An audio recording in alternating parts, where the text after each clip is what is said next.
In front of me is REALME GT 70 and today I would like to show you how you can change font style.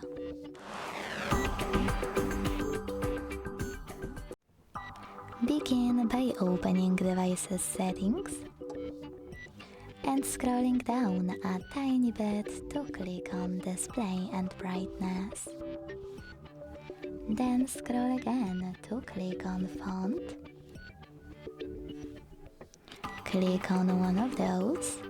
You can check out each one at the top and even adjust it thanks to those sliders. And when you're ready, hit apply to save your changes. If you want to try something more interesting, hit font again. This time select more over here and click on free fonts at the top.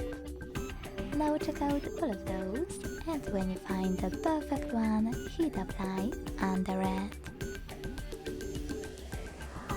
Then wait, and when you're ready, go back.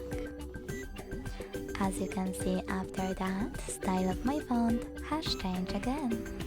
If you previously adjusted one of those options, it will be restored to a default one, except for font size. Thanks so much for watching. If you enjoyed this video, don't forget to leave a like, comment and subscribe. Bye!